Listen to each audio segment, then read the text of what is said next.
Ayan guys, good morning sa inyo. Ayan, flex ko lang yung lupa na nabili ko sa pagiging OFW dito sa ibang bansa, pagiging isang domestic helper. Ayan guys, tuwang-tuwa naman ako kasi nga at least nakapundar ako ng kahit hindi kalakihang lupa para sa pamilya ko.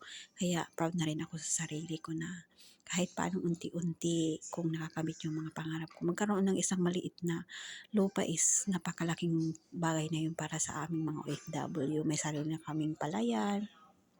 Ayan, mga magulang ko yung nag-aalaga kasi nga sila yung nandun sa probinsya. Ayan, nagpapasalamat din ako sa Diyos kasi nga dahil sa employer ko, natulungan nila akong bilhin tong lupa na to na dati lang sinasaka ng magulang ko ngayon. Ibininda na ng may-ari sa tatay ko kaya kami na lang ang kumuha. Kasi nanghihinayang ako kasi nga maluwang siya. Pwede kaming magtanim ng mga ano-anong gulay dyan.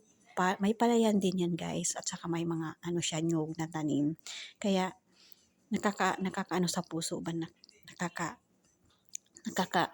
kapagpasaya pag may mga ganito ka nang naipundar kahit isa lang na isang bagay lang na yung pinagpaguran mo, pinagpuyatan mo, yun na makabili ka ng ganyan. Ayan guys, parang na-inspired lang. Sana lahat ng mga OFW ma-inspired. Hindi ko naman pangarap na magkaroon ng magpayaman ba.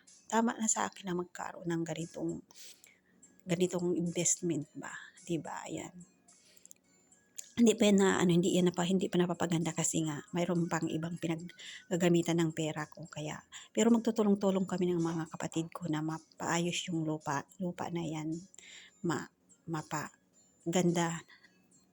Kaya guys, yung mga OFW diyan, wag na kayong maging masipag lang tayo tapos maging masinop lang tayo sa sa pinagkakakitaan natin, makakamit din natin yung magandang mga minimiti natin sa buhay. Yun lang guys.